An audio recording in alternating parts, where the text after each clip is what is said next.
Hey, what's up? It's Jim, and today I'm going to talk about Guillermo del Toro's Pinocchio.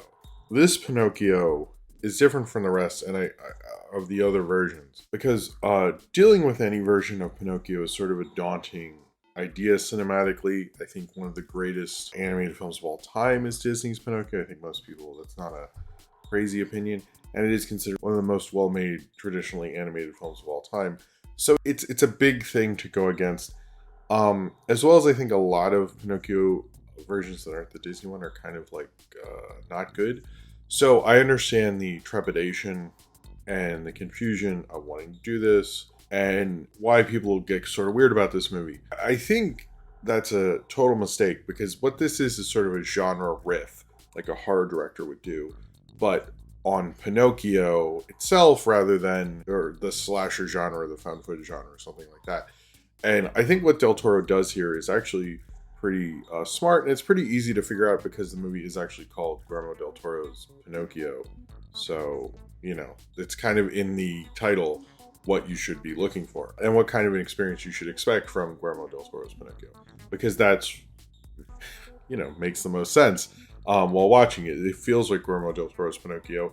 It very much puts his stamp on his kind of storytelling, his kind of classical storytelling, his kind of crazy storytelling, his anti-fascist storytelling, everything like that. I was kind of looking up is Pinocchio, because this is a film that's anti-fascist, it takes place sort of at the end of World War One, but Pinocchio himself comes in right at the beginning of World War Two in Italy, and the writer of the original, Carlo Collodi, I actually looked up and was kind of curious, does he have any political... Would it make sense for Del Toro to make Pinocchio political? Does it make sense in the DNA of it? I like this film and how it did it, but was it, if you look up Carlo Collodi's intentions, you'd be like, oh, what the fuck, man? That's utterly insulting and mean and cruel considering this guy and what he accomplished. He was actually created two different Italian political satire newspapers, and it seems like before he wrote Pinocchio, he was very politically active. He died in 1890, so I don't know enough about Italian politics in the 19th century to confidently say, yeah, it makes sense that he was against these things. He would have been totally.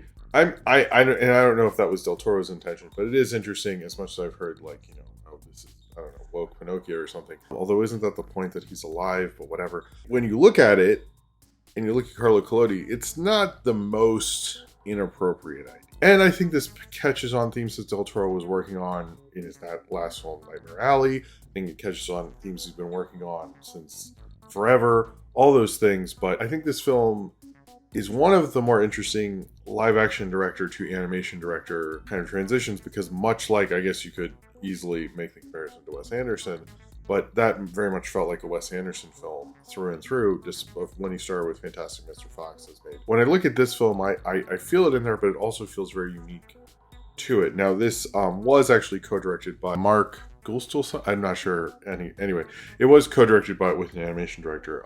I don't think he's credited because I don't know who that is, and they mainly put directors' names over titles for marketing purposes. No offense to him, I'm sure he's very talented. Still, I think the mark you very much see on this is Del Toro, and I find that interesting, especially because we had a Zemeckis one that nobody liked. I didn't see because I don't see Disney live action movies for my own mental health, but it's not a joke. These things are fucking shit. But this has a spirit to it. This is someone who loves the story of Pinocchio and wants to infuse it with his own storytelling prowess. Now, this is about Geppetto lost his son at the end of World War One. Although the planes didn't look to me, I'm not a military expert. When I saw them, I thought, oh, this is the end of World War II? That's weird. No, that doesn't make sense. Why do the planes like that? So it just confused me. I'm not a plane aviation expert. I've seen a fair amount of plane movies, so, I don't know. But I didn't... My one gripe is those planes confuse me. But a bunch of planes dropped a bunch of missiles on this town, killing Geppetto's son.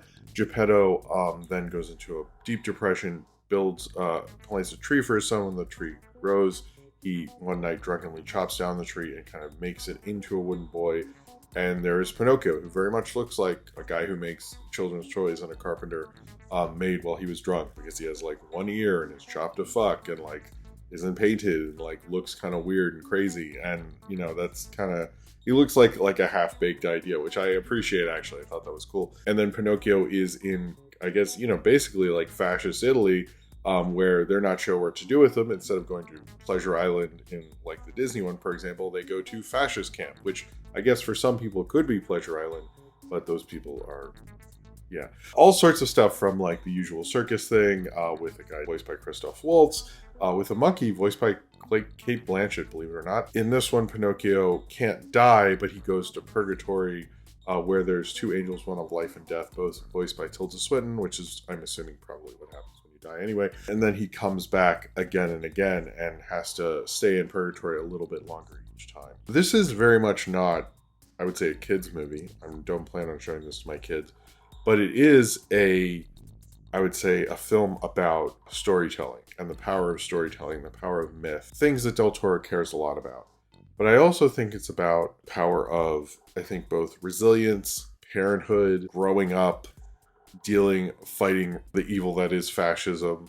Sorry, I'm not into fascism. I know some people are, but I am not. This film is not, and Del Toro does not seem to be, if you are new to him or something. This feels like someone who wants to engage with a classic story. They don't just want to tell a story. I don't think even gives a shit if this is a modern day telling. This is Del Toro's telling, which I think feels more personal. It's probably why people have such reactions to this. It's taking a period that he seems to be very interested in. I heard with Nightmare Alley how him and his wife, who wrote that, talked about how it was about the lost generation post World War One. And that kind of lostness, and sort of the idea that what led to World War II, what happened to that generation who, what people call the greatest generation, was this sort of lost generation who grew up through World War I and the Depression and all these things. And then when you get to World War II, it's just like, what the fuck? And I do find that actually one of the more interesting generations in American history. That era feels like Geppetto and his old plight, and coming into that feels like, how do you deal with the evil of fascism? How do you deal with life?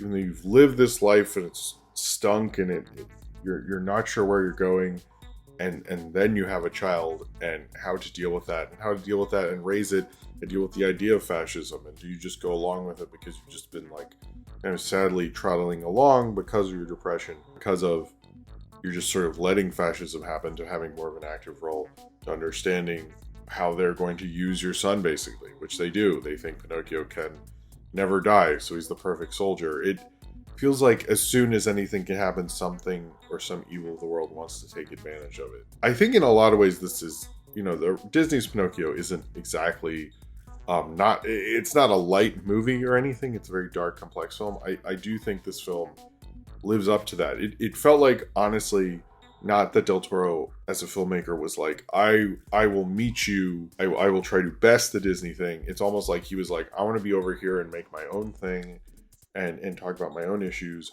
but still dealing with a complex idea of what the story can unearth. I know it's very episodic. Pinocchio as a story anyway is very episodic. So I do think I read a lot of criticism of this, and there's a lot of people who need to, in my opinion, because I'm talking, so you should know that these people aren't as familiar with the original Pinocchio story, and I think they maybe should, because that's the nature of it. You go from thing to thing to thing, but that's kind of the nature of life in a certain way. Also, although that might be cheesy, I think the nature of Pinocchio is this idea of growing up, this idea of everything he can go into. Will he be exploited by the circus? Will he be exploited by... I think Pleasure Island is more like manual labor, which in effect the army, regardless of your country, is. So I don't think, in a sense, it's not that different. You're still, a jackass working for somebody. So, I mean, how different is it? But I do think it is about the journey of a young man. And it shows the journey and the lifeline that would go through it. But Pinocchio, in the end, cares about his father, does what he does. And I think Del Toro takes those ideas and changes them. And I really love it, especially with the screenplay co-written by Patrick McHale from Over the Garden Wall. You're just kind of wrapped up in this strange story. But I think, I've watched it watched it twice actually. It's taken me a little bit to be able to, just because of my life and stuff, get to review this. But I've actually used that time to look up Carlo Collodi, look up more of these ideas.